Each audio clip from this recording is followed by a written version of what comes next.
Di awal bulan Muharram tahun ke-7 Hijriah, Rasulullah bersama 1.400 tentara Muslim bergerak menuju Khaibar.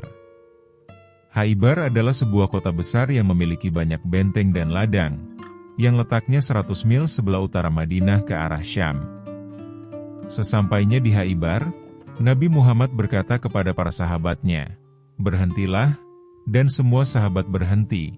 Kemudian Nabi bermunajat kepada Allah, "Ya Allah, penguasa langit dan segala keteguhannya, penguasa bumi dengan segala isinya, penguasa semua setan dengan segala penyesatannya, dan penguasa angin dengan segala tiupannya. Kami mohon kepadamu ya Allah, semua kebajikan yang ada di pemukiman ini, segala yang baik dari penghuninya dan segala kebaikan yang ada di dalamnya. Kami berlindung kepadamu ya Allah, dari keburukan yang datang dari pemukiman ini, juga dari penghuninya, dan dari apa yang ada di dalamnya." Setelah bermunajat, Rasulullah memerintahkan kepada para sahabat untuk maju berperang.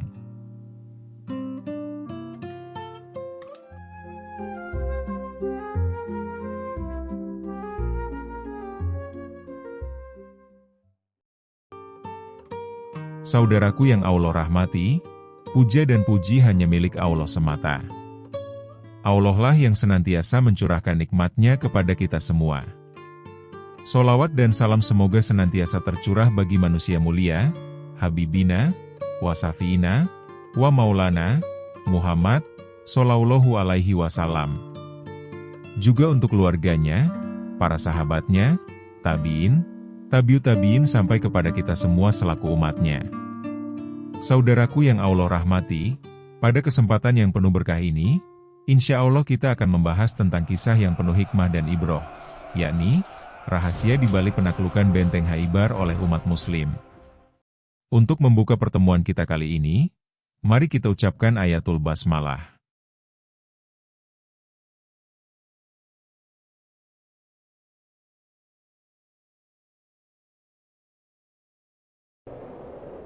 Langit sore di Madinah pada saat itu tampak muram, sementara angin musim dingin berembus membawa aroma debu dan kenangan pertempuran yang belum lama usai, yaitu pertempuran Khandaq dan pengkhianatan Bani Quraisyah.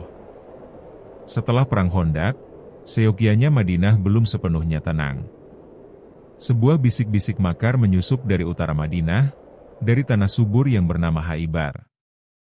Malam itu, dalam kesunyian, Rasulullah bermunajat kepada Allah begitu lama. Di hadapan beliau dan para sahabat terbentang peta gurun dan benteng-benteng kuat yang menaungi kekuatan terakhir kaum Yahudi di Jazirah Arab. Mereka bukan hanya musuh biasa, mereka adalah mantan penghuni Madinah yang terusir karena berkhianat. Dan kini setelah sekian lama, mereka menggalang kekuatan dan merencanakan makar terhadap Rasulullah dan berusaha untuk memadamkan cahaya Islam. Mereka adalah kaum Yahudi Khaibar yang merupakan keturunan Bani Nadir, yang diusir dari Madinah karena pengkhianatan mereka. Kebencian dan sakit hati yang mereka rasakan, membuat mereka tidak tinggal diam. Di balik benteng-benteng batu hitam Khaibar yang kokoh, mereka menyusun rencana besar. Mempersenjatai pasukan, dan menjalin aliansi untuk menghancurkan Nabi Muhammad. Dan tokoh yang menjadi dalang di balik rencana besar itu adalah Kinanah bin Abil Huqaiq, Marhab dan para pemuka suku yang masih menyimpan dendam mendalam.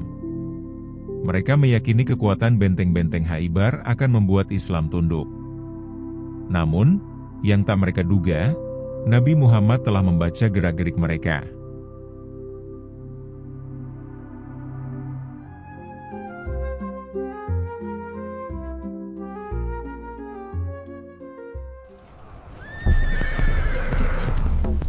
Dan di awal bulan Muharram tahun 7 Hijriah, Nabi Muhammad akhirnya berangkat memimpin sekitar 1.400 prajurit dengan 200 penunggang kuda.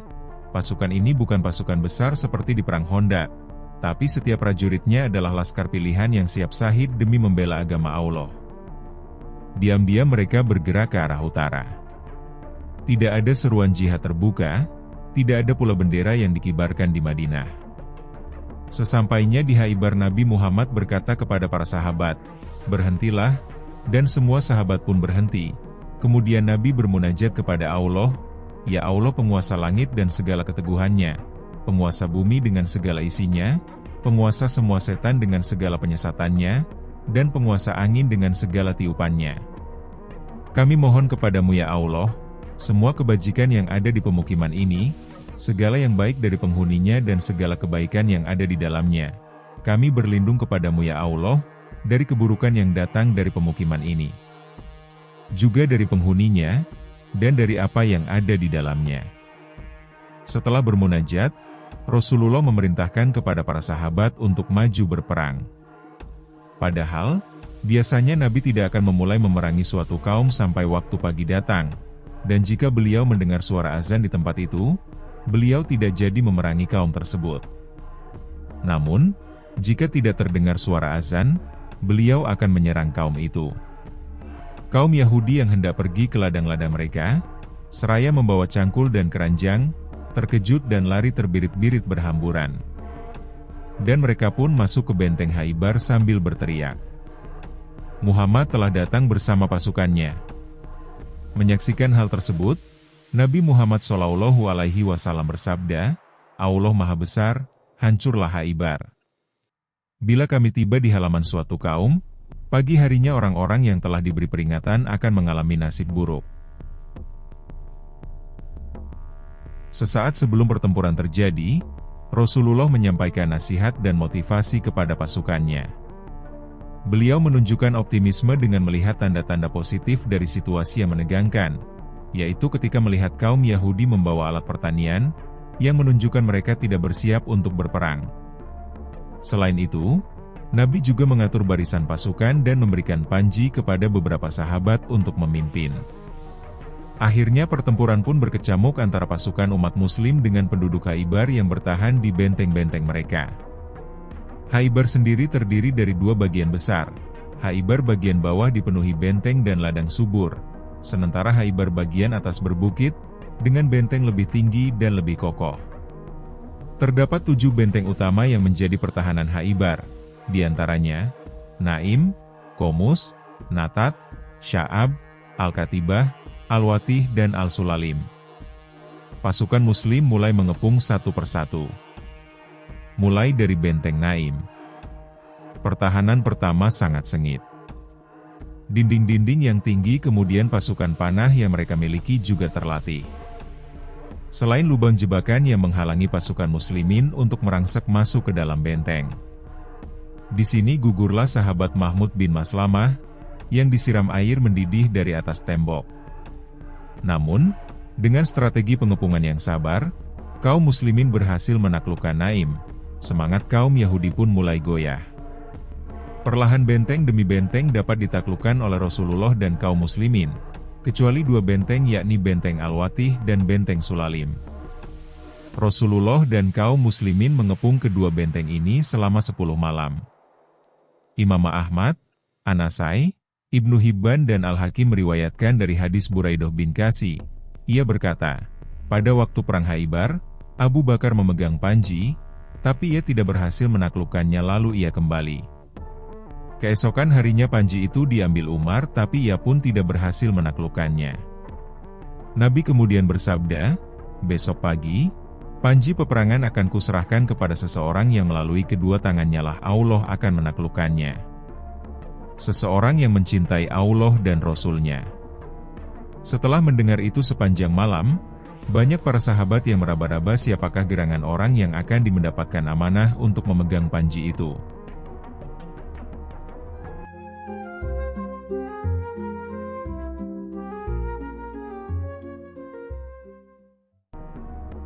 Pagi pun tiba, para sahabat berdatangan kepada Nabi Muhammad. Mereka semua berharap diserahkannya panji itu kepada dirinya. Namun, Rasulullah bertanya kepada para sahabat, "Di mana Ali?" Mereka menjawab, "Wahai Rasulullah, ia sedang sakit mata." Rasul pun memerintahkan agar Ali dibawa ke hadapannya. Setibanya Ali di hadapan Nabi, beliau meludahi kedua mata Ali seraya berdoa. Atas izin Allah, saat itu pula kedua mata Ali sembuh. Lalu Rasulullah menyerahkan panji kepadanya. Ali bertanya, "Wahai Rasul, apakah aku harus memerangi mereka sampai mereka menjadi seperti kita Muslim?"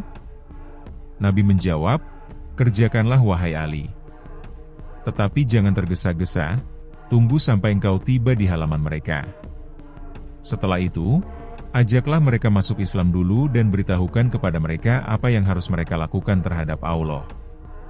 Demi Allah, jika Allah memberi hidayah kepada seseorang melalui tanganmu, itu lebih baik daripada engkau memperoleh unta merah. Ali pun maju dengan gagah, dengan baju besi dan pedang Zulfikar yang terhunus, menantang siapapun yang keluar dari benteng. Keluarlah dari benteng Qomus, seorang jawara Yahudi bernama Marhab. Ia melangkah dengan sombong, lalu berkata, "Haibar tahu bahwa aku adalah Marhab, pahlawan bersenjata, di saat perang berkecamuk." Ali pun menjawab, "Akulah yang telah diberi nama oleh ibuku Haidar. Aku akan menghancurkan kalian dengan pedang menyala membara ini." Pertarungan pun tak terelakkan. Pedang bersambut dan debu mengepul, dan hanya dengan satu tebasan kuat dari Ali, hal itu membuat Marhab roboh. Kemenangan mental pun telah berpihak pada kaum muslimin dan akhirnya Ali berhasil menaklukkannya.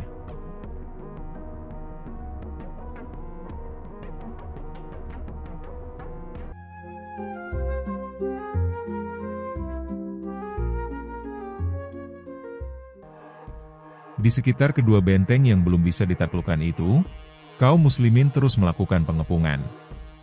Setelah orang-orang yang ada di dalam benteng itu merasa tidak berdaya, akhirnya mereka meminta Rasulullah agar mengeluarkan dan melindungi darah mereka.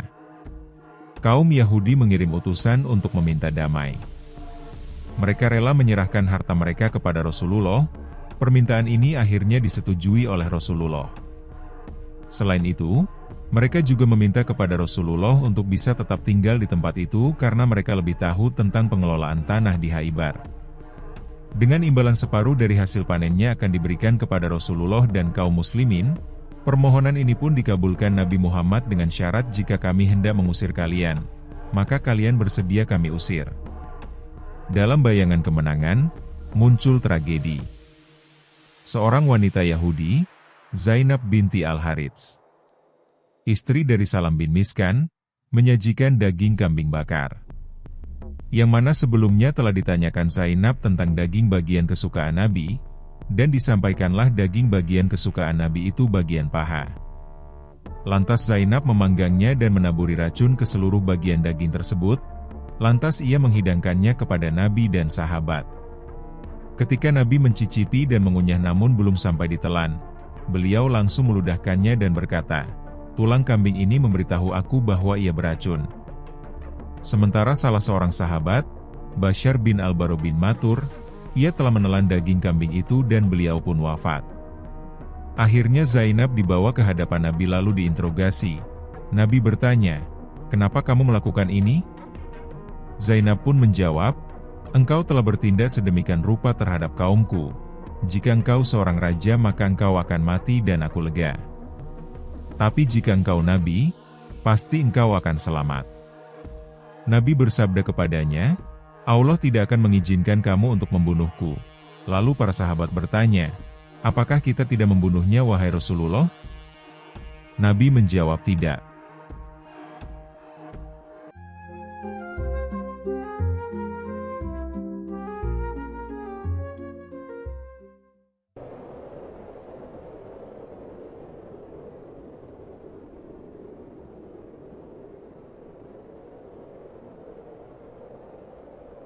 Saudaraku yang Allah rahmati, Perang Haibar bukan hanya kemenangan militer. Ia adalah penegasan kedaulatan Madinah atas wilayah sekitarnya. Lalu perang ini juga merupakan hantaman terakhir terhadap kekuatan Yahudi yang terus memicu kekacauan di Madinah, serta menjadi model awal hubungan Muslim dan non-Muslim dalam sistem negara Islam. Selain pengakuan luas atas kekuatan Islam dari suku-suku lain, benteng-benteng Haibar kini sunyi. Dinding-dinding batu hitamnya menyimpan bekas panah dan darah. Namun dari reruntuhan itu, tumbuh keadilan. Kaum muslimin tak membantai mereka.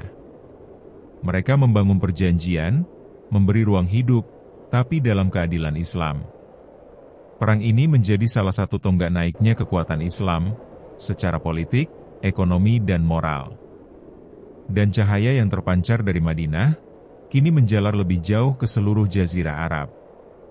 Demikianlah pembahasan kita kali ini, semoga dapat bermanfaat bagi kita semua, serta dapat meningkatkan ketakwaan kita kepada Allah Ta'ala. Mari kita tutup perjumpaan kita dengan mengucapkan ayatul hamdalah. Alhamdulillah.